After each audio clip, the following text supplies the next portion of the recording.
కలిగిన మా కన్న తండ్రి, దయగలిగిన మా దేవ ఎంతవరకును పాటలతో నాయన వాక్య పఠనంతో తండ్రి మిమ్మల్ని మహిమపరచాం దేవా. అయ్యా, మీ మాటలు నేర్చుకోవడానికి తండ్రి ఇక్కడ కూడుకొని ఉన్నాం ప్రభువా నాయన. అలాగే ప్రతి బుధవారమును మీ మాటలు నేర్చుకుని మా గ్రామంలో చెప్పాలని ఆశపడుచు తండ్రి. ఇదిగోనైనా మాకు సరిగ్గా చదువు రాదు నాన్న. పదాలు తప్పు పలికేటప్పుడు దేవా మీరు మాకు తోడుగా ఉండి నాయన. ఇగో చిన్న పిల్లలుగా మేమంతా కూడుకున్నాం తండ్రి. నాన్న, మేము జ్ఞానవంతులు కాదు తండ్రి, మాకు సరిగ్గా చదువు లేదు నాన్న. అయ్యా, మీ విన్న దానిని మేము దృష్టిలో ఉంచుకుని దాని ప్రకారంగా చెప్పాలనే ఆశతో దేవా ఎన్నో కాలాలుగా, ఎన్నో తరాలుగా, ఎన్నో సంవత్సరాలుగా, నెలలుగా మేము ఆలయానికి వస్తున్నామే తప్ప అందులో సారం ఎంత ఉన్నదో ఇంతవరకు మేము గ్రహించలేదు అంటే దేవా నిజంగా మేము దురదృష్టకరమే ప్రభువా నాయన. ఆలయానికి మొదలుపెట్టి 40 ఏళ్ళు, 30 ఏళ్ళు, 10 ఏళ్ళు, 15 ఏళ్ళు జరిగిపోతున్నాయి, కానీ ఒకరి మీద ఒకరు దేశం పెంచుకుంటున్నామే తప్ప అందులో ఉన్న సారాన్ని వంట పట్టించుకోవట్లేదు తండ్రి. అయ్యా, చదువులేని నాకే నేను వంట పట్టించుకున్నాను అంటే చదువుకున్న పిల్లలు ఈ గ్రామం ముందు ఎంతోమంది ఉన్నారు తండ్రి. మరి వాళ్ళు ఎందుకు మీ మాటలు ప్రకటించడానికి ముందుకు రావట్లేదు తండ్రి. అయ్యా, మాకెందుకులే, వాళ్ళు చెప్తే మేము వింటాంలే, మా కోసం ప్రార్థన చేస్తారని అనుకుంటున్నారు ప్రభు. అలా కాకుండా ప్రతి ఒక్కరూ విన్న దాని ప్రకారం వినివారు మాత్రమే ఉంటే మోసపోతారని చెప్పారు తండ్రి మీరు. అలా విన్న దాని ప్రకారం మేము నడుచుకుని నాయన మీరు మా వెనక ఉన్నారు, మా ముందు ఉన్నారని తెలుసుకునే ఈ గొప్ప సత్యాన్ని దేవా మాట్లాడుచుండగా మా మాట అదుపు రాకుండా తండ్రి జాగ్రత్తగా మా నోటికి కళ్ళు వేసుకుని మేము చెప్తున్న ప్రతి మాట దేవా ఈ ప్రకృతి ముందు రికార్డు చేస్తుందని నమ్ముచు. అలాగే ఇక్కడ కూడి వచ్చిన చిన్నపిల్లలందరినీ మా అందరినీ ఒక్కసారి జ్ఞాపకం చేసుకోండి. ఈ మైక్ ద్వారా వింటున్న ప్రతి ఒక్కరిని నాయన వినేవారిగా తమ చెవులు మందవ చెవులు కాకుండా జ్ఞానవంతులుగా ఎదుగుటట్టుగా మమ్మల్ని అందరినీ ఒక్కసారి జ్ఞాపకం చేసుకుంటారని ఇక్కడ చిన్నపిల్లలుగా మేము వాక్యం స్టార్ట్ చేయండి తండ్రి. అలాగే నాయన చెప్తున్న పిల్లల్లో నాయన ఏదైనా పొరపాటు ఉంటే క్షమించి మీరు ధైర్యపరిచి ముందుకు తీసుకెళ్తారండి. యేసువారి పరిశుద్ధ నామములో ప్రార్థిస్తున్నాం కన్న తండ్రి, ఆమేన్. దయచేసి అందరూ కూర్చొని వాక్యం కొద్ది నిమిషాలు నేర్చుకుందామని కూర్చున్నాము.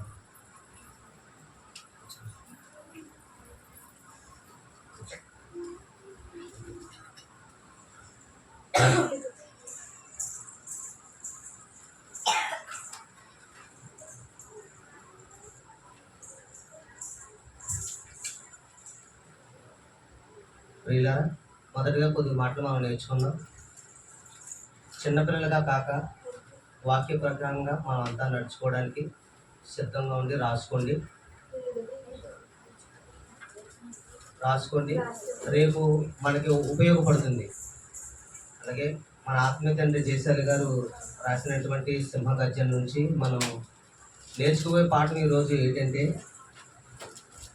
బాప్తిసం తండ్రి కుమార పరిశుద్ధాత్మ నామంలోన యేసు నామంలోన మనం నేర్చుకునే పాఠం బాప్తిసం తండ్రి కుమార పరిశుద్ధాత్మ నామంలోన యేసు నామంలోన అనేది మనం నేర్చుకుందాం. అలాగే తరాలు వెంబడి తరాలు జరుగుతుండగా ఈ లోకానికి యేసుక్రీస్తు రాకమునుపు ఆయన ప్రవర్తన ద్వారా ఎన్నో మాటలు ఈ లోకానికి చెప్పడం జరిగింది. అలాగే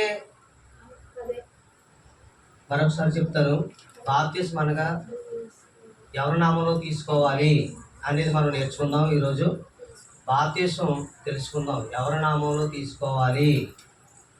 ఈరోజు ప్రపంచంలో క్రైస్తవులు ఎంతోమంది ఉన్నారు, ఎన్నో సంఘాలు ఉన్నాయి. ఆ సంఘాలకు ఎన్నో పేర్లు ఉన్నాయి. ఒకరు నీటిలో ముంచి తీస్తారు బాప్తిసం, కొంతమంది శరీరం బాప్తిసం ఇస్తారు. చాలామంది రకరకాలుగా నేను కొన్ని సంఘాలు చూస్తున్నాను.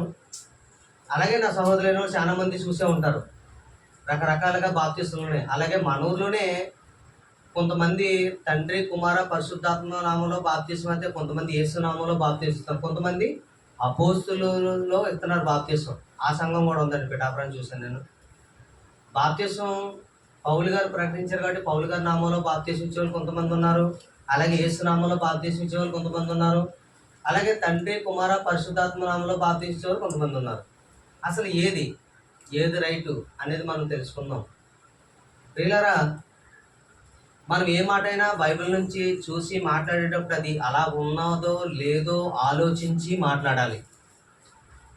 ఏదైనా పొరపాటు జరిగిందనుకోండి, వింటున్న వారికి ఒకటే శిక్ష అయితే, విన్న దాని ప్రకారం చేయకుండా వినేసి పోయేవారికి ఒక శిక్ష అయితే, చెబుతున్న వారికి డబల్ అని చెప్పాడు దేవుడు. తీర్పు, కఠినమైన తీర్పు, మరీ కఠినమైన తీర్పు. అందుకే అసలు బైబిల్లో ఏం రాయబడి ఉన్నది, దేవుడు ఏ కాలాల్లో ఎలా రాయించాడు అన్నది మనం కొద్దిగా నేర్చుకుందాం, కొద్దిగా మాటలు. అలాగే ఈ కాలము యేసుక్రీస్తు రాకముందు ఎంతో చెడిపోయింది ఈ లోకం. అలా చెడిపోయిన లోకంలోకి దేవుడు ఎంతో మంది ప్రవక్తలు పంపించాడు. అలా పంపించిన ప్రవక్తల ద్వారా మీ కొరకు ప్రవక్త రాబోతున్నాడు, నాకంటే గొప్పవాడు ఈ భూమి మీదకి రాబోతున్నాడు అని ఎంతోమంది ద్వారా ఎన్నో హెచ్చరికలు చేసినా మనుషులు మారలేదండి. ఎన్నో హెచ్చరికలు చేసినా మనుషులు మారలేదు. ఎంతమంది వాక్యం చెప్పినా వినలేదండి.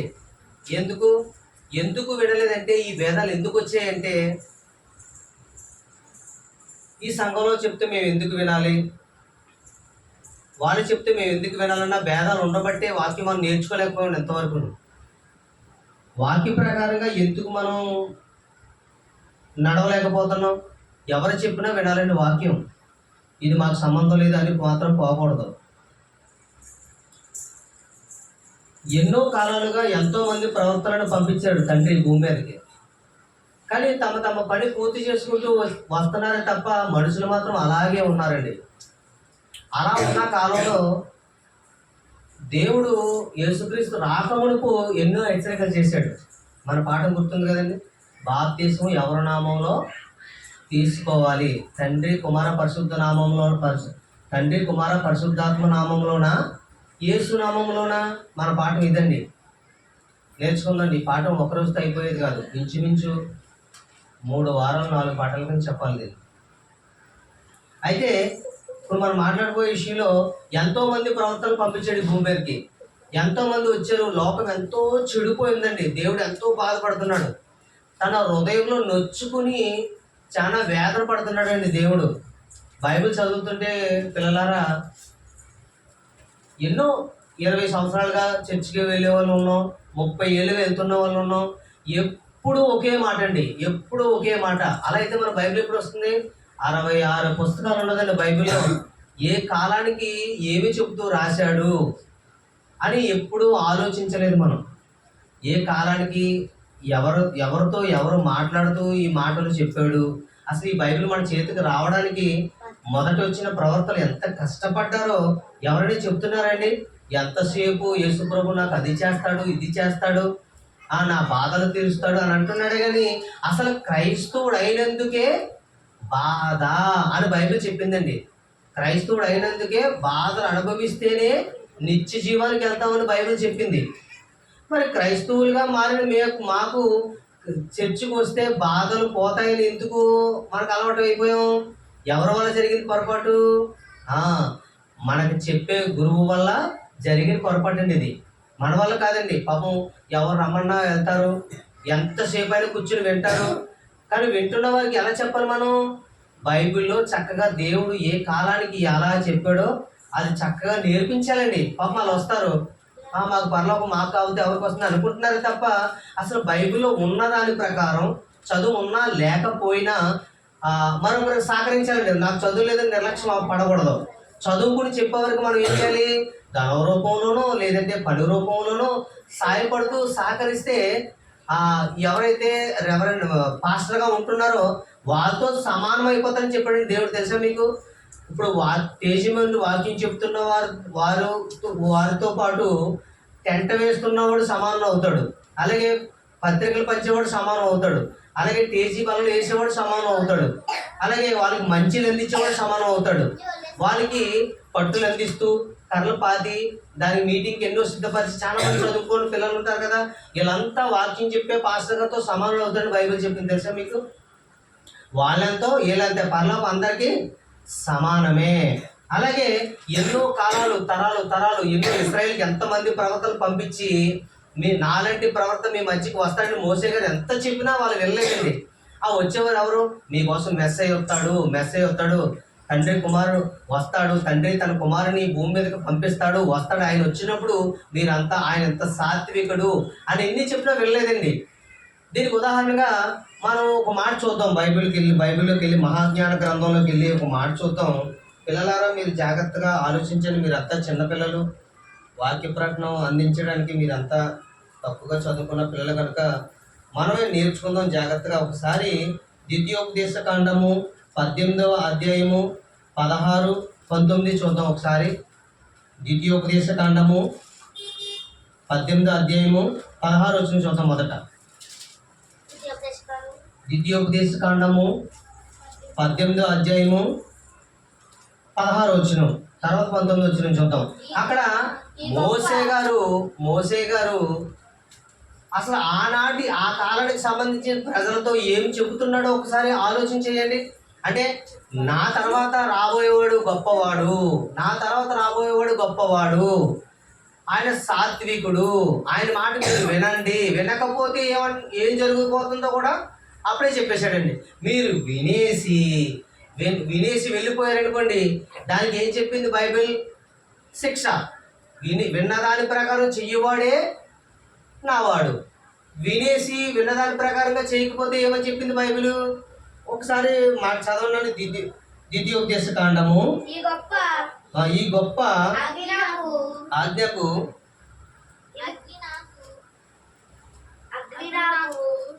అగ్ని నాకు వికను కనబడకుండగా ఆయన చెప్పింది.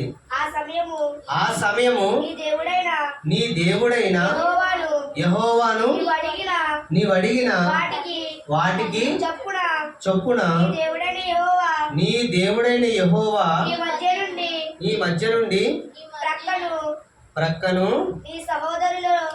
నీ సహోదరులు ఇంకొకరు మీ కొరకు పుట్టించును. ఆయన మాట నీవు వినవలెను. ఎవరి కోసం చెప్తారండి మాట? నా వంటి ప్రవర్త మీ మధ్యన పుట్టించును అని దేవుడు ఆనాడు మోసే ద్వారా ప్రకటన జరిగిందండి. ఆ రోజు. కానీ ప్రజలు విన్నారా? ఆలకించలేదండి. ఇశ్రాయేలు వినలేదు అసలు. నేను వెళ్ళిపోతున్నాను, నా పని సంపూర్ణం అయిపోయింది, నా తర్వాత రాబోతున్నాడు మీకోసం. అది ఏం చేయాలి? మీరు తన మాట వినాలి. వినకపోతే ఏం జరుగుతుంది? చదవండి ఒకసారి అమ్మ మళ్ళా. మరియు యెహోవా నాతో ఇట్లా నేను వారు చెప్పిన మాట మంచిది, వారి సహోదరుల నుండి నీ వంటి ప్రవర్తను వారి కొరకు పుట్టించెదను అన్నటువంటి ప్రవర్తన పుట్టించెదను అని నాలంటి ప్రవర్త మరలా మీ మధ్యకి వస్తాడు. ఆయన మాట మీరు వినాలి. 19 చూడము 19. అతడు నా నామమున చెప్పున నా మాటలను వినవలెనని వాటి గురించి విచారణ చేసేదము. అంతేకాదు ఈ ప్రకారము అంధకారమును ఉనిచెను. చూడండి, అతడు వచ్చినప్పుడు మీరు ఆయన మాట వినాలి. వినకపోతే చాలా కోపము దేవుడికి. ఎన్నోసార్లు ప్రవర్తన ద్వారా చెప్పిన ఆనాడు ప్రజలు అసలు వినలేదండి. వినలేని ప్రజల గురించి దేవుడు మనకు చెబుతూ నా వంటి ప్రవర్తన మీ మధ్యకి పంపేదను అని మోసే గారితో చెప్పినా సరే ఆనాడు ప్రజలు వినలేదు. అలా వినలేని ప్రజల్ని ఏమన్నాడు? వినకపోతే శిక్ష ఉంటుంది అని కూడా ఖచ్చితంగా చెప్పాడు. అయితే మనం మరొక మాట చూద్దాం. అపోస్తుల కార్యాలు 3వ అధ్యాయము 22వ వచనం. అపోస్తుల కార్యములు 3వ అధ్యాయము 22వ వచనం చూడండి పిల్లలారా. అందరూ తీయండి, చూసుకోండి, ఆలోచించి చదవండి, కంగారు పడి చదవద్దు, రాసుకోండి.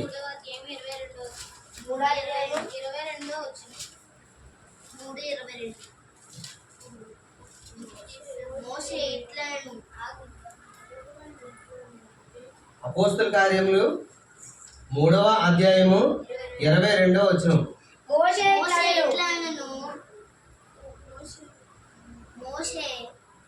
మోషే ఇట్లా నేను ప్రభువైన దేవుడు నా వంటి యొక్క ప్రవర్తను మీ సహోదరులలో నుండి మీ కొరకు పుట్టించెదను.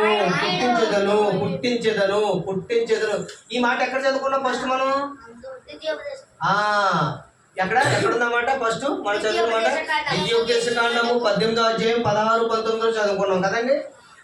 అదే మాట సేమ్ దేవుడు మరలా రిపీట్ చేస్తాడు చూడండి అపోస్తుల ద్వారాను. సేమ్ మాట మరలా రిపీట్ చేస్తాడు చూడండి. చదవండి అమ్మా, మళ్ళీ మొదటిగా చదవండి.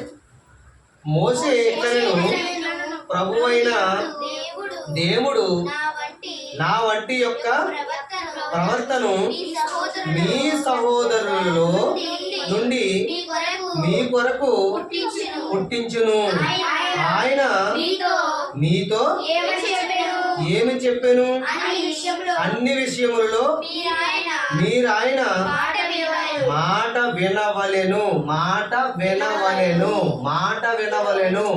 ఆయన ఏమైతే చెప్తాడో ఆ మాట మీరు వినాలి అని చెప్తాడు. చూడండి ఎంత దేవుడు మన మీద ఎంత శ్రద్ధ తీసుకున్నాడో చూడండి ఒకసారి. మనం వినాలి అంటే మొదట ఎవరు పరిచయం చేయాలి? మనం పాఠం ఏంటి? బాప్తిస్మం ఎవరి నామంలో తీసుకొనవలెను? తండ్రి నామంలోనా, కుమారుని నామంలోనా, పరిశుద్ధ నామంలోనా అని మనం చదువుకున్నాం. మన పాఠం అది. మన పాఠ్యభాగం ఏంటి? బాప్తిస్మం తండ్రి, కుమారు, పరిశుద్ధాత్మ నామంలోనా, యేసు నామంలోనా అన్నది మనకి. అంటే ఇప్పుడు మనం ఎవరిని పరిచయం చేస్తున్నారు? ఇప్పుడు మోషే గారు ఎవరిని పరిచయం చేస్తున్నారు? యేసుక్రీస్తు వారు ఇంకా భూమి మీదకి రాలేదండి, ఆయన పరిచయం చేస్తున్నారు. ఆయన పరిచయం చేస్తూ ఆనాడు ప్రజలకు చెప్తున్నా ఎవరో వింటలేదండి. ఆ రోజు వినకుండా ఎలా ఉన్నారు ఆనాడు ప్రజలు? చదవదు మళ్ళీ. మోషే ఇట్లా నేను ప్రభువైన దేవుడు నా వంటి యొక్క ప్రవర్తను మీ సహోదరులలో నుండి మీ కొరకు పుట్టించును. ఆయన మీతో ఏమి చెప్పాను? అన్ని విషయములలో మీరాయన మాట వినవలెను. ఆ ప్రవక్త మాట వినని వాడు ప్రజలలో ఉండకుండా సర్వనాశనం. ఎవరైతే దేవుని మాట పెడచవుడు పెట్టి చర్చికి వెళ్ళి 30 ఏళ్ళు 40 ఏళ్ళు గడిచిపోయి దేవుడు మాటలు పెడచవుడు పెట్టి తన పనులు చూసుకుంటారో దేవుడు ఏమని చెప్పాడు? నాశనం చేసేస్తానన్నాడండి. ఇదేంటి? నేను దేవుడికి కాళ్ళకి ఇచ్చాను కదా, నా కోడి పెట్టిన గుడ్డు మొదటి గుడ్డు దేవుడి గుళ్ళో కట్టుకెళ్ళి ఇచ్చాను కదా, అలాగే మా ఆనపకాయ పట్టుకెళ్ళి దేవుడి గుళ్ళో ఇచ్చాను కదా, ఇవన్నీ చేశాను కదా. ఇదేంటమ్మా? నీ ఆనపకాయ ఎవరికి కావాలి? నీ గుడ్డు ఎవరికి కావాలి? నీ కోడి ఎవరికి కావాలి? అది కాదు దేవుడు కావాల్సింది. నీ పక్క సహోదరుడు ఆకలితో ఉంటే ఎప్పుడైనా ఒక పట్టెడు మెతుకులు పెట్టావా? దేవుడు కోరుకునేది అది. నీ గుడ్డట్టుకెళ్ళి దేవుడికి తొలి గుడ్డని ఇచ్చావు, ఎందుకు? అది ఉపయోగం లేదు. నా తొలి అనపకాయండి, తొలి చిక్కడికాయలండి, ఇవన్నీ పట్టుకెళ్ళి దేవుడికి ఇస్తే ఉపయోగం లేదు. నీ సేవకుడికి దేవుడికి ఇస్తానని చెప్పుకో. అవి దేవుడికి ఇచ్చేది ఏదైతే తెలుసా? నీ పక్క సహోదరుడికి ఆకలితో ఉంటే అన్నం పెట్టు. అలాగే పేద విధవరాలు ఎవరైనా ఉంటే కష్టపడలేక ఆహారం లేక ఉన్నవారు ఎవరైనా ఉంటే నీ దగ్గర 2 జతలు బట్టలుంటే ఒక జత బట్టలు ఇవి, నీ దగ్గర 2 దుప్పట్లు ఉంటే ఒక దుప్పడు ఇవి. అది దేవుడు చెప్పింది మనకి. అంతేగాని నా తోటలో కాయలు బాగా పండి నేను దేవుడి ముందు ఎట్టి దాన్ని చదివిస్తాను, ఎలాంటివి చేయకూడదని మనం చాలా పొరపాటు. ఇక్కడ చూడండి ఒకసారి, ప్రవర్తలో ఎంత కష్టపడితే మనకి చేతికి బైబిల్ వచ్చిందండి. ఎప్పుడైనా ఆలోచన చేశారో? ఈజీగా ఈరోజు 500 600 పెట్టుకుని, లేకపోతే బాగా డబ్బు ఉంటే 1000 రూపాయలు 2000 కొనుక్కుని బైబిల్, బాగా డబ్బు లేకపోతే 250 300 లోపల కొనుక్కుంటున్నాం. కొనుక్కుని పెట్టుకుంటామే తప్ప దాంట్లో ఉన్న సారాన్ని వంట పట్టించుకోవట్లేదు మనం. వంట పట్టించుకుంటే నిత్య జీవానికి వెళ్తాం. ఒకసారి ఆలోచించండి పిల్లలారా, మరలా చదవండి అన్నమాట. అపోస్తల కార్యాలు 3వ అధ్యాయం 22. మోషే ఇట్లనెను, ప్రభువైన దేవుడు నా వంటి యొక్క ప్రవర్తన నీ సహోదరుల నుండి మీ కొరకు పుట్టించెను.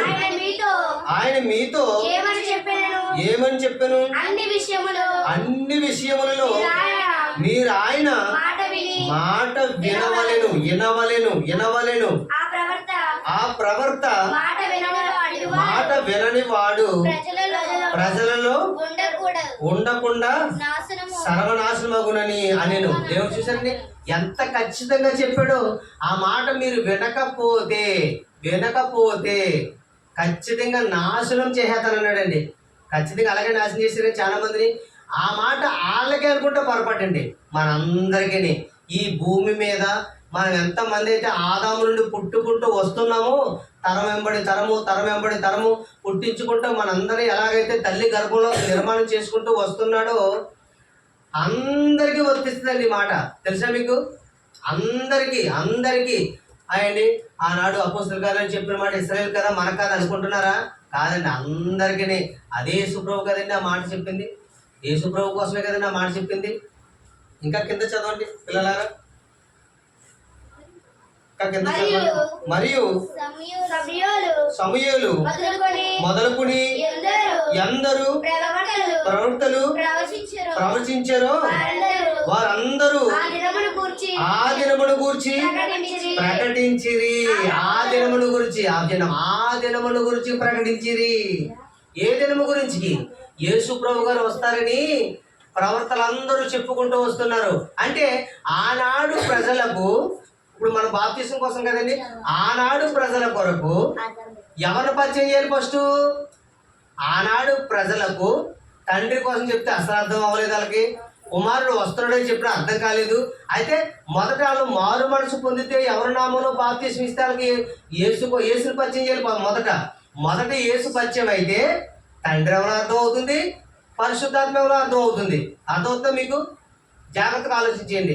అసలు బాప్తిసం ఎవరి నామంలో మనం చదువుకున్న బాప్తిసం ఎవరి ద్వారా తెలుసుకున్నాం మనం? పాఠ్య భాగ్యం ఏంటి? బాప్తిసం తండ్రి కుమార పరిశుద్ధాత్మ నామంలోనా, యేసు నామంలోనా? ఇలా చాలా మంది యేసు నామంలో బాప్తిసించే వాళ్ళు ఉన్నారు. దానికోసం మనం తెలుసుకుంటున్నాం.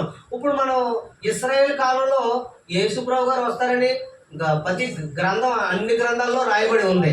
అయితే ఇప్పుడు ఎవరు పరిచయం చేయాలి? మొదట వాళ్ళు యేసుని పరిచయం చేయాలి. యేసుని పరిచయం చేయడం కోసం ప్రవర్తలందరూ చెబుతూ ఈ మాట రాత్రి చూడండి, చదవండి అక్కడి నుంచి మళ్ళా.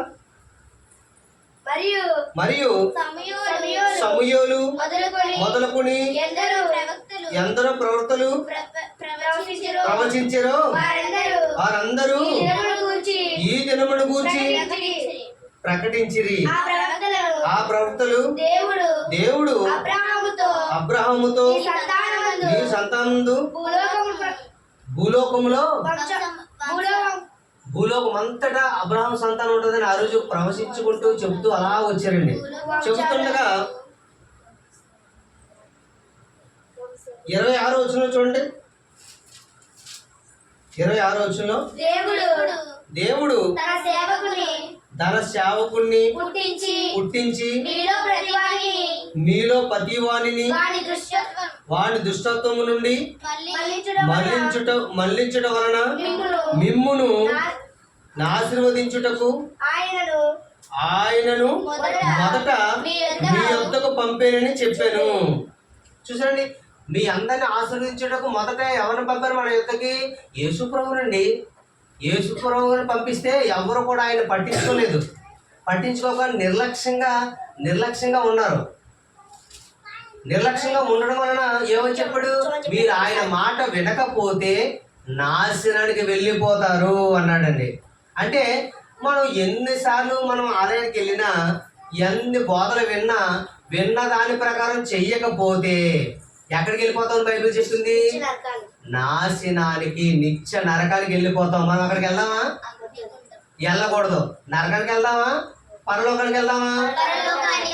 పరలోకానికి వెళ్ళాలంటే ఏం చేయాలి? మనం బైబిల్ చదవాలి, ప్లస్ అర్థం చేసుకోవాలి, అర్థం చేసుకున్న దాని ప్రకారం పాటించాలి, పాటించే దాని ప్రకారం మరొకరికి చెప్పాలి. మొదట చదవాలి, గ్రహించాలి, మనం పాటించాలి. మొదట మనం పాటించాలి, దాని ప్రకారంగా వేరొక సహోదరుని కాపాడాలి. అలా చేస్తేనే దేవుడు పనిలోకి రావాలి. లేదు నేను దేవుడి గుడిలోకి వెళ్తాను, నా పని నేను చేసుకుంటానంటే దేవుడు ఏమని చెప్పాడు? శిక్ష అన్నాడు. శిక్షలోకి వెళ్ళకూడదు. మనం వెళ్ళామంటే ఎన్ని వందల సంవత్సరాలు తెలియదు, ఎన్ని కోట్ల సంవత్సరాలు తెలియదు. మీకు ఒక మాట చూద్దాం. మత్తయి సువార్త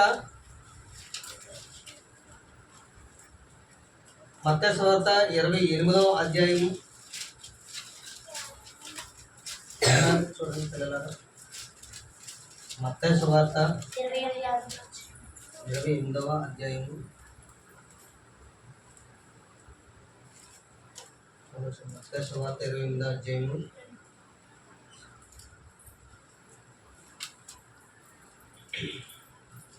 18వ వచనం చూడండి ఒకసారి.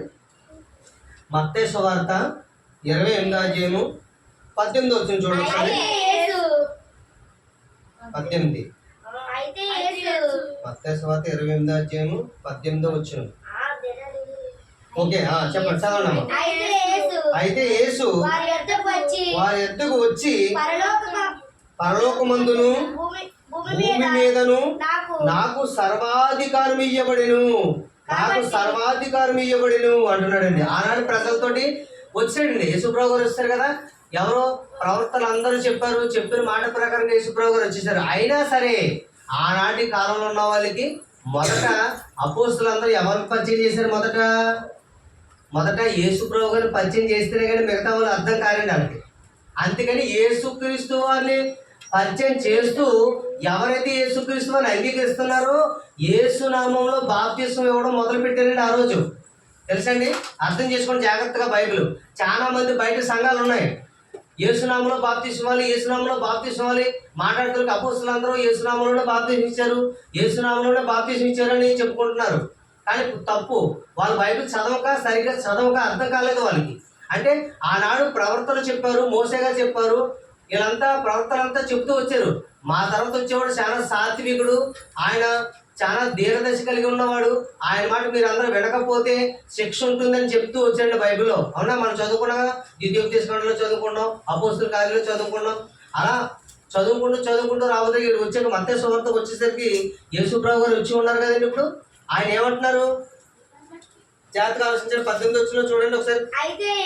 అయితే యేసు వారి యొద్దకు వచ్చి పరలోకమందును భూమి మీదను నాకు సర్వాధికారం ఇవ్వబడి ఉన్నది, కాబట్టి మీరు వెళ్ళి చాలా జాగ్రత్తగా ఆలోచించండి. ఇక్కడ ఈ మాట ఒకవేళ యేసు నామంలోనే బాప్తిస్మం ఇస్తే ఈ మాట యేసుప్రభు గారు ఎందుకు చెప్తున్నారు? ఈ మాట వాళ్ళకు అవసరం లేదంటండి. మరి నేను అడిగాను, అయ్యా పాస్టర్ గారు మీరు యేసునామంలో బాప్తిస్మం ఇస్తున్నారు కదంటే, అవును ఖచ్చితంగా యేసునామంలోనే బాప్తిస్మం ఇవ్వాలి అని అంటున్నారండి. మరి అయ్యా మరి మత్తయి సువార్త 28వ అధ్యాయం 18వ వచనం మరి ఇలాగ ఉన్నది, మరి దీని మాట ఏంటంటే అది అలాగే ఉంటుందండి. బైబిల్ అని ఎన్నో వచనాలు అని మనం పఠించుకుంటామా అని అంటున్నారండి బయట పాస్టర్ గారు, మళ్ళీ పెద్ద పాస్టర్ గారు ఆయన. మరి ఈ మాట ఏంటి? బైబిల్లో ఉన్న 66 పుస్తకాలు ఉన్న మాట ఒక పొల్లైను సున్నైను వృధా కాదు అనము దేవుడు చెప్పాడు కదా, మరి ఈ మాట సంగతి ఏంటి అని నేను అడిగాను. ఆయన సమాధానం చెప్పలేదండి. మిమ్మల్ని ఎవరైనా ఎప్పుడైనా మీరు ఎదిగిన తర్వాత, వాక్యంలో బాగా ఎదిగిన తర్వాత యేసు నామంలో ఎవరైనా బాప్తిస్మం ఇస్తే ఈ పాఠాలన్నీ చెప్పాలండి మనం. అలా చెప్పాలంటే మీరు ఏం చేయాలి? రాసుకోవాలి, దాని ప్రకారంగా నేర్చుకోవాలి, మొదట నిన్ను నువ్వు మార్చుకొని పాటించాలి, మరొకరు చెప్పాలి. ఏమా చెప్తారు కదా అలాగా. మళ్ళీ చదవండి అదే మాట, అక్కడి నుంచి కాదు. మీరు వెళ్ళి మీరు వెళ్ళి సమస్త జనులను శిష్యులుగా చేయుడి. తండ్రి యొక్కయు కుమారుని యొక్కయు పరిశుద్ధ నామములోనికి వారికి బాప్తిస్మం ఇచ్చుచు నేను మీకు ఏ సంగతులను ఆజ్ఞాపించి ఇచ్చితినో వాటిని బట్టి గైకొనవలెనని వారు బోధించుడి అన్నాడండి. యుగ సమాప్తి వరకు చూసాడు. ఆయన వెళ్తూ ఏం చెప్పాడు? ఒరే మీరు నా నామములో బాప్తిస్మం ఇస్తున్నారు కదా, ఇప్పుడు ఏం చేస్తారంటే చూడండి, ఇప్పుడు ఏం చేస్తారంటే తండ్రి యొక్కయు కుమారుని యొక్కయు పరిశుద్ధాత్మ నామంలోకి వారికి బాప్తిస్మం ఇవ్వండి. ఇప్పుడు బైబిల్ నమ్ముతారా మీరు? నమ్ముతారు కదా. మరి యేసు నామంలోనే బాప్తిస్మం ఇస్తే అది రైట్ అంటారా, రాంగ్ అంటారా? ఒకసారి ఆలోచన చేయండి. ఆనాడు ప్రజలు ఎంత చెప్పినా వినకుండా యేసునామములో అంటే ఆనాడు ప్రజలకు అర్థం కావడానికి అపోస్తులు ఏం చేశారు? అర్థం కావడానికి తప్పుగా అర్థం చేసుకోకండి. ఆనాడు ప్రజలకు అర్థం కావడానికి యేసు ఎవరో తెలియడం కొరకు యేసునామములో బాప్తిస్మం ఇచ్చారు వాళ్ళు. కానీ ఈనాడు సంఘాలు ఏం చేస్తున్నాయి?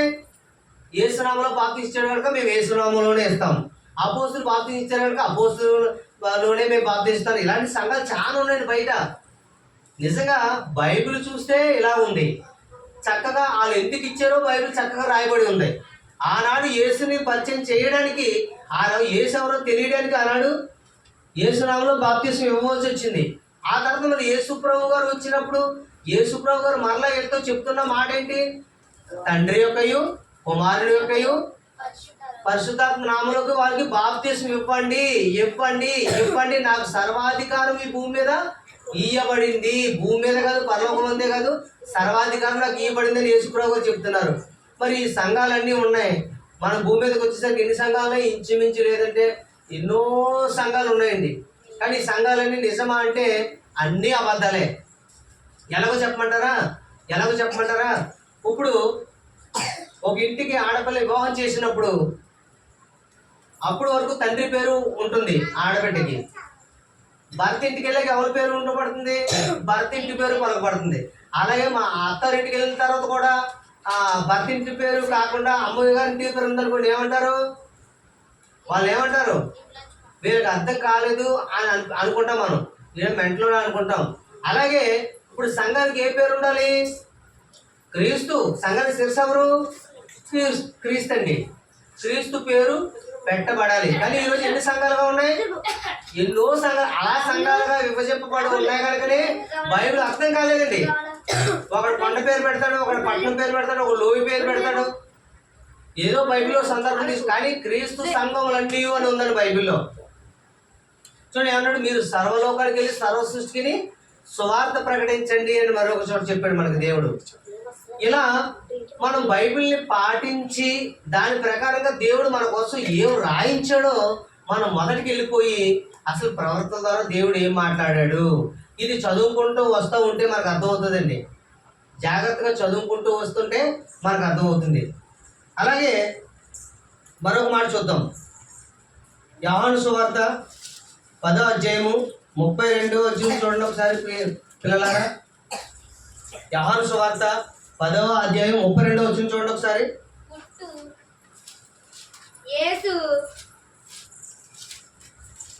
అందరూ తీయండి. యోహాను సువార్త 10వ అధ్యాయము 32వ వచనం. యేసు తండ్రి యొద్ద నుండి అనేకమైన సూచక క్రియలను మంచి క్రియలను మీకు చూపితిని. వాటిలో ఏ క్రియ నిమిత్తము నన్ను రాళ్లతో కొట్టి చంపాలని ఎందుకు చూస్తున్నారు మీరు? చూసారండి, అద్భుతంగా ఎన్నో సూచక్రియలు చేసి చచ్చిపోయినాడు బ్రతికిచ్చాడు. ఏమండి, చచ్చిపోయి 3 సమాధిలో ఉన్న లాజర్ గారిని తీసుకొచ్చాడండి. ఇవన్నీ అద్భుతాలు చూశారు.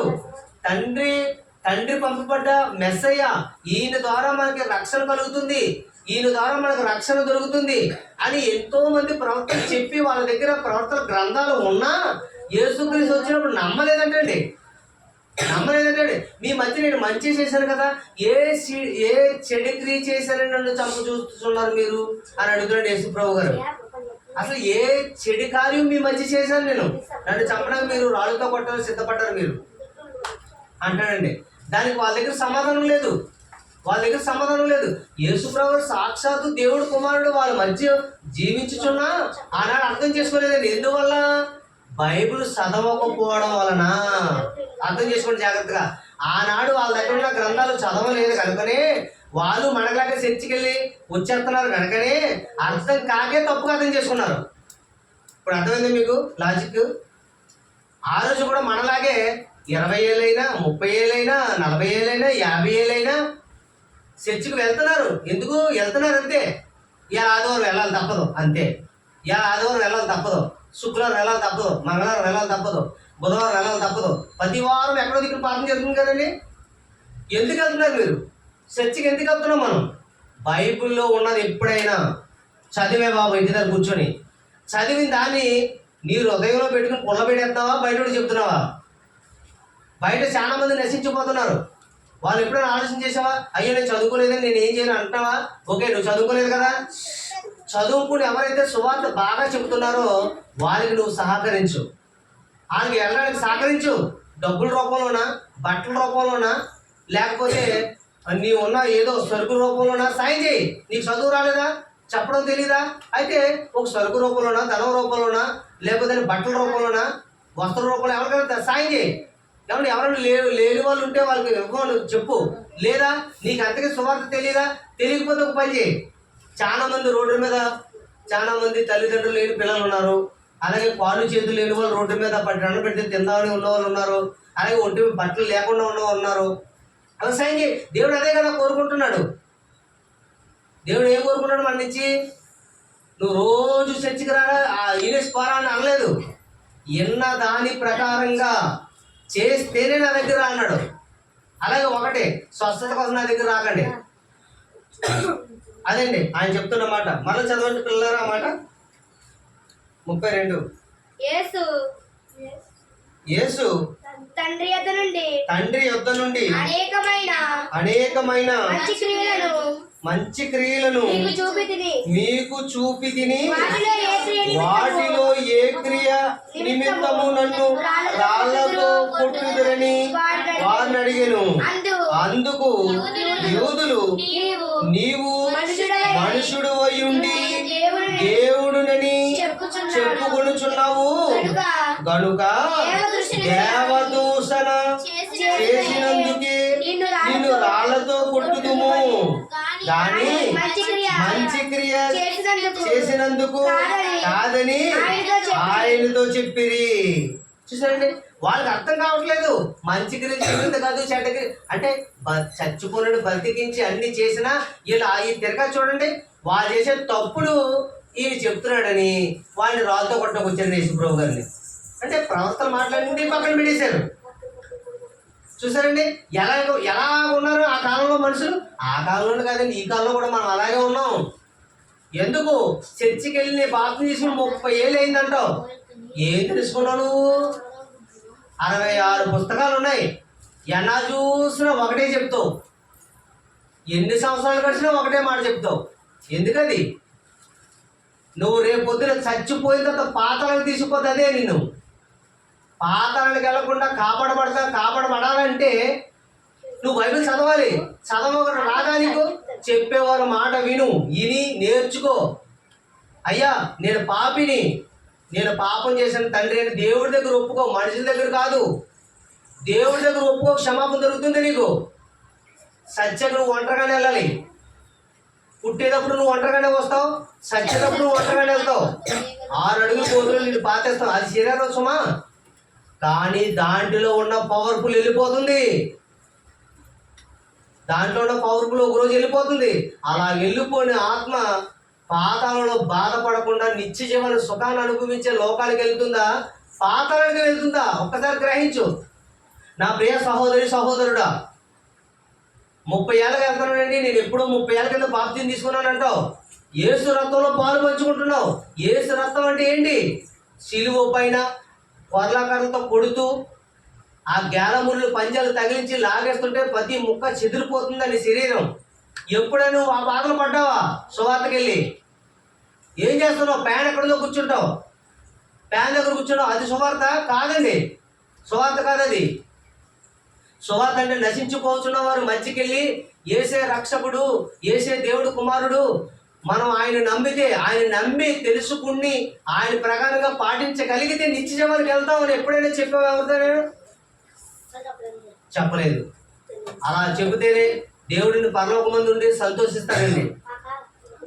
కాకపోయి నేను రోజు వెళ్తున్నాను కదా చర్చికి, నాకేం పర్లేదు ధైర్యంతో ఉన్నావా? మోసపోతున్నావు సహోదరి సహోదరుడా. ఒకసారి ఆలోచించేయి. యేసు మాటలు అర్థం కాకుండా ఉన్నాయా? అర్థం తెలుసు, అర్థం చెప్పు, వాళ్ళకి వెళ్ళి నేర్చుకో. మురుగుపోకు. ఎంతసేపు అదే చెప్పుకుంటూ ఇదే నా ప్రపంచం అనుకుంటున్నావా? పాతాళం ఉంది, ఒక రోజు నిన్ను నలిపేస్తాడు దేవుడు అందులో పెట్టి. ఎవరితో చెప్పుకోవడం ఉండదు అది. ధనవంతుడి పరిస్థితి నువ్వు చదివు, 2 సార్లు లోకసమర్థ 2 సార్లు చదువు. అలాగే లాజరు విషయం చదువు. లాజరు ఎక్కడున్నాడు, ధనవంతుడు ఎక్కడున్నాడు చదువుకున్నావు కదా. ఇది కథ కాదు, ఇది నిజం. కథ కాదు, ఇది నిజం. అది తెలుసుకున్నావా నిత్య జీవానికి వెళ్ళిపోతావు. తెలుసుకోకుండా నేనున్నాన్న భ్రమలో ఉన్నావా పాతాళానికి వెళ్ళిపోతావు ఒకరోజు. మరణం ఎప్పుడో నీకు తెలీదు, పుట్టికెప్పుడో నీకు తెలీదు. అలా తెలుసుకోవడానికి ఉన్నదే బైబిల్. ఈ మహాజ్ఞాన గ్రంథాన్ని తలకడ పెట్టుకుని పడుకోకు, గుండెలో పెట్టుకుని పడుకో. ఎప్పుడు తెలివితే అప్పుడు చదువు, ఎప్పుడు ఆలోచన వస్తే అప్పుడు దేవుడిని అడుగు. నీ పక్కన అడుగు, మోసపోతావు. అసలు ముఖ్య స్నేహితుని నమ్మొద్దన్నాడు దేవుడు. ఎందుకో తెలుసా? ఎవరైతే దేవుడు మాటలు చెబుతూ, ఎవరైతే దేవుడు వాక్యం చెబుతూ నిన్ను ప్రతి దినం వాక్యం నడిపిస్తారో వాళ్ళే బంధువులని మనకు తెలుసా? ఒకసారి ఆలోచించండి నా తల్లిదండ్రులారా. మన చిలంగి గ్రామం అంతా ఎన్నోసార్లు ఈ వాక్యాన్ని ఇంచుమించు 2009లో చెప్పడానికి సిద్ధపడి ఈ మైకులు కట్టానండి నేను. ఎందుకంటే దేవుడు మాట చెప్పాలి మరొకరికి. ఏదో ఏ సెకండ్లో మనం యాక్సిడెంట్లో పోతామో తెలీదు, గుండె ఆగిపోతామో తెలీదు, మాట్లాడుతూ పోతామో తెలీదు, ఏ గడిలో ఏవి సంభవించినో మీకు తెలియదు అన్నాడు దేవుడు. రేపు దినం కోసం అసలు ఆలోచన చేయకండి. ఈ దేహాన్ని పాడు చేయకండి పిల్లలారా, నా సహోదరులారా. ఈ దేహాన్ని దేవుని ఆలయం ఇది, దీన్ని పాడు చేయకండి. ఇందులో మంచిదే పోయాలి. ఆపరేలు మనం వాడుతున్న బండిలో పెట్రోల్ తప్ప మరొకరు అయితే బండి పాడైపోతే తెలుసా మీకు? ఎవరు ఏరండి? ఆపరేలు 60-70 వేలు పెట్టుకున్న బండిలో నువ్వు పెట్రోలే పోస్తావు, ఏ డీజిల్ పోయి కిష్ణాలు పోయి ఎందుకు పోయి బండి పోతుందని భయం. మరి అలాంటిది కొన్ని లక్షల కోట్లు ఖరీదే మన దేహాన్ని అడ్డమైన గడ్డి పోసి నాశనం చేసేప్పుడు ఈ దేహాన్ని తెలుసా? ఒకరోజు మరణిస్తావు, ఆ రోజు అర్థమవుతుంది నీకు. ఇప్పుడు ఎంత చెప్పినా అర్థం కాదు నీకు, ఆ రోజు అర్థమవుతుంది నీకు. అయ్యో ఆ రోజు చెప్పారు నేను వినలేదని అక్కడికి వెళ్ళి గోడ పెట్టి పళ్ళు కొరుకుని వేడిసినా బయటికి తీసుకొచ్చే నాదుడు ఉన్నాడు అక్కడ. ఇక్కడే సరి చేసుకుందాం మనమంతా. సరి చేసుకుని అసలు యేసు నామములో బాప్తిస్మం ఇచ్చారు కదా అక్కడే తీసుకుందాం అని అనుకున్నావా? మోసపోయినట్టే. అసలు యేసు నామములో బాప్తిస్మం కారణం ఏంటంటే మొదట్లో ఉన్న ఇశ్రాయేలుకి యేసు ఎవరో అర్థం కాదు, తెలియదు. వాళ్ళకి యేసుని ఎవరో తెలియడం కోసమే యేసు నామములో బాప్తిస్మం ఇచ్చారు. తర్వాత రాను రాను తండ్రి కుమార పరిశుద్ధాత్మ కోసం చెబుతూ వస్తూ యేసుప్రభు గారు చెప్పారు, తండ్రి యొక్కయు కుమారుని యొక్కయు పరిశుద్ధాత్మ నామములకు వారికి బాప్తిస్మం ఇవ్వండి. ఇది నిజం. కాలాలు మారుతున్నాయి. కాలాలు మారుకుంటూ బైబిల్ కొత్త నిబంధనకు వచ్చేసరికి ఎన్ని మనకి చక్కగా సంపూర్ణమైపోయిందండి బైబిల్. మరలా నన్ను దేవుడు బయలుపరుస్తాడు, నాకేదో రాసిచ్చాడు, రాత్రి దర్శనం వచ్చింది, ఇలాంటివి చెప్పుకో. దేవుడికి అసహ్యం. ఎప్పుడైతే నువ్వు రక్షణ తీసుకున్నావో ఆ సెకండే పరిశుద్ధం మీలోకి వస్తుందండి. పరిశుద్ధాత్మ మరి వస్తే మాకేం జరగలేదేటండి, ఊగలేదేటండి, పడుకోలేదేటండి, ఇది జరగదు. అసలు గాలి ఏ పక్క నుంచి వస్తుందో నీకు తెలుసా? అదే చెప్పాడు యేసుప్రభు గారు. గాలి తనకిష్టమైన చోటని ఇసురును, నువ్వు దాని శబ్దం విందువే గాని అది ఎటు నుంచి వచ్చిందో ఎక్కడికి వెళ్ళిందో నీకు తెలియదు. అలాగే ఆత్మ పొందినవాడు కూడా తెలీదు అన్నాడండి. తెలుసా మీకు? లక్షణాలు వచ్చాయి మనకి, లక్షణాలు. ఆయన ఏదో చెప్పడం లోనికి వచ్చి నువ్వు ఎప్పుడైతే రక్షణ తీసుకున్నావో పరిశుద్ధం నీలోకి ఎంటర్ అయింది, వరం పొందుతాం మనం. అప్పుడు ఏం చేయాలి నువ్వు? నేను రక్షణ తీసుకున్నాను అంటే పాపాలన్నీ మానేస్తాను ప్రభువా, ఎంతవరకు నేను చేసిన తప్పులన్నీ మానేస్తానని రక్షణ తీసుకుని రక్షణలోకి వచ్చిన తర్వాత నువ్వేం చేయాలి? సిగ్గుపడకూడదు, దేవుడి మాటలు చెప్పడానికి సిగ్గుపడకూడదు, దేవుడి కోసం పాడడానికి సిగ్గుపడకూడదు, దేవుడు వాక్యం చెప్పమంటే సిగ్గుపడకూడదు, ధైర్యంగా నడవాలి. అలా నడిస్తేనే నీ వెనకాల దేవుడు ఉంటాడు, నీ ముందు దేవుడు ఉంటాడు, ముందుకు నడిపిస్తాడు. అలాగే ఒకసారి ఆలోచన చేయండి. అలాగే ఆలోచన చేస్తూ ముందుకెళ్తే దేవుడు ఎన్నో మనకి అద్భుతాలు చేయిస్తాడని మనం తెలుసుకోలేము. అది అలా చూస్తుంటే ఆశ్చర్యం వచ్చేస్తుంటుంది మనకి. అలాగే ఒకసారి ఆలోచన చేయండి. మనం దేవుడి దగ్గర కూర్చున్నప్పుడు, తండ్రి నాకు ఆలోచనాత్మకమైన మాటలు నేర్పించండి, నాలో దుష్టుడు ఉన్నాడు దాన్ని తీసివేసి తండ్రి మీ మాటలే నేర్చుకుందాం అనుకున్నాను. ఎంతో క్రమంగా నేర్చుకోగలిగితే బైబిల్ చాలా బాగా అర్థమవుతుంది తెలుసా మీకు. సరే, మరొక కొన్ని మాటలు ఈరోజు మనం నేర్చుకున్నాం కాబట్టి మరొక కొన్ని మాటలు వచ్చే వారం నేర్చుకుందాం. ప్రార్థన చేసుకుందాం. కళ్ళు మూసుకోండి అందరూ.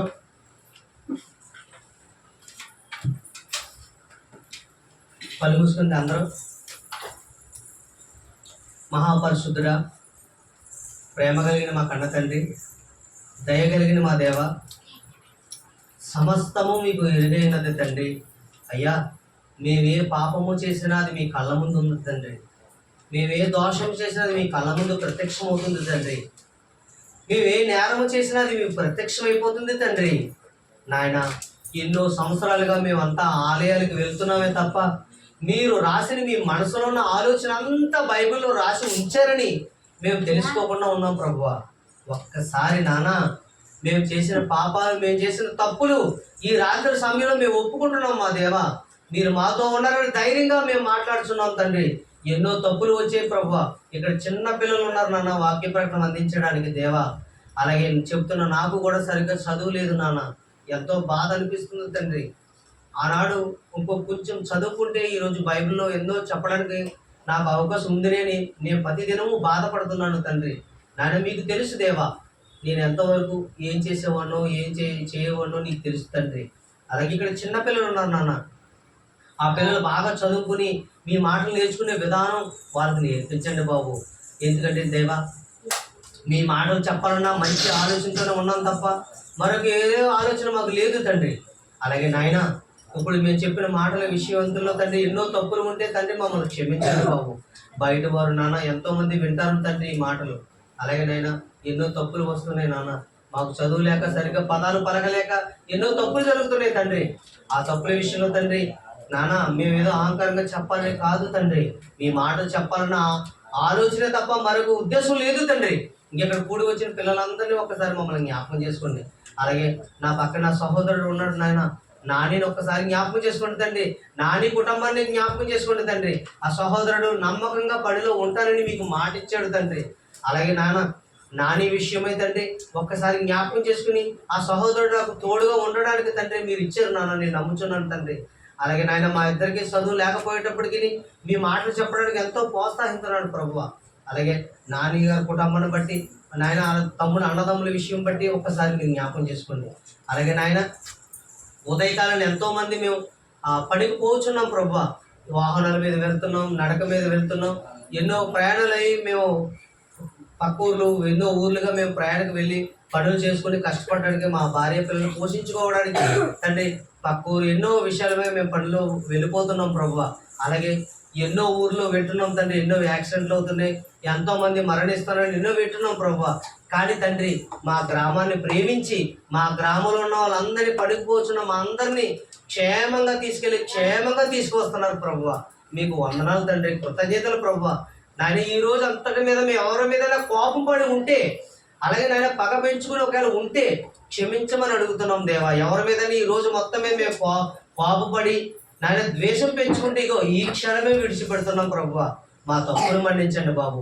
ఇక్కడ కూడి ఉన్న చిన్నపిల్లలందరూ పేరు పేరున జ్ఞాపకం చేసుకున్నారు. చదువుతున్న చదువులో అభివృద్ధి చెంది అలాగే మీ వాక్య పట్టణాన్ని బాగా నేర్చుకునే మాకు మంచి ఆలోచన దయచేయండి నాన్న. అలాగే మా గ్రామంలో ఉన్న ప్రతి ఒక్కరిని తండ్రి మీ కృపలో భద్రపరచండి బాబు. మీ కృపలో భద్రపరిచి మీ వాక్యం నేర్చుకునిచుండగా మంచి ఆలోచన మా గ్రామంలో ఉన్న ప్రతి తల్లిదండ్రులకి, అన్నదమ్ములకు, చెల్లెళ్ళకు తండ్రి నేర్పించండి నాన్న. అలాగే మా మీద ఎవరి మీద ద్వేషాలు పెంచుకుంటే ఈ రాత్రి ఒప్పుకొని దేవా మంచం దగ్గరికి వెళ్ళేటప్పుడు దేవా నేను ఎవరి మీద ద్వేషం పెంచుకున్నానో ఆ సహోదరుని నేను క్షమించమని అడుగుతున్నాను బాబు. మీ రక్షణలో మమ్మల్ని అందరినీ కాపాడండి తండ్రి. అలాగే మీ ప్రియకుమారుడి లోపంలోకి వచ్చి ఎంతో మందిని ప్రేమించి క్షమించమని అడిగాడు తండ్రి. అలాగే మేము కూడా క్షమించే గుణము, క్షమించే మనసు, క్షమించే విధానం మాకు నేర్పించండి తండ్రి. అలాగే మా గ్రామంలో ఉన్న ప్రతి ఒక్కరిని తండ్రి, అలాగే నాయన లక్షవారం జరుగుతున్న ప్రార్థనలో మా సహోదరుల ఎడల మీరు తోడుగా ఉండండి తండ్రి. మా సహోదరి ఏడల లక్షవారం జరుగుతున్న ఆరాధన అంతట్లోనూ తండ్రి వాళ్ళు పడుతున్న ప్రయాస అంతట్లోనూ మీరు తోడుగా ఉండి నడిపించండి. అలాగే మా ఆత్మీయ అనే సీనన్ని గారు మమ్మల్ని ఎంతగానో ప్రోత్సహించి ఇవన్నీ కొనిపెట్టి మమ్మల్ని ముందుకు నడిపిస్తున్నారు. అలాగే తండ్రి మాకు ఈ మైకు కొనిచ్చినటువంటి రవి గారి కుటుంబాన్ని ఒకసారి జ్ఞాపకం చేసుకుంటే తండ్రి. రవి గారు మాకు ఈ మైకు కొనిచ్చారు, అలాగే స్టాండ్ ఇవన్నీ కొనిచ్చారు తండ్రి. ఒక్కసారి రవి గారి కుటుంబాన్ని జ్ఞాపకం చేసుకోండి. వాళ్ళు చేస్తున్న పనిముట్లను ఒక్కసారి మీరు ముట్టండి తండ్రి. వాళ్ళు ఉన్న వాహనం విషయంలో కానీ, పని చేస్తున్న విషయంలో కానీ ఒక్కసారి మా గ్రామంలో ఉన్న ప్రతి ఒక్క కుటుంబాన్ని మీరు జ్ఞాపకం చేసుకుని తండ్రి త్వరగా రాబోచున్న మా యేసు ప్రభు మా యేసు వారి క్రీస్తు నామంలో తండ్రి పాత్రడుచున్నాం అక్కడ తండ్రి. ఆమేన్. అందరికీ వందనాలు.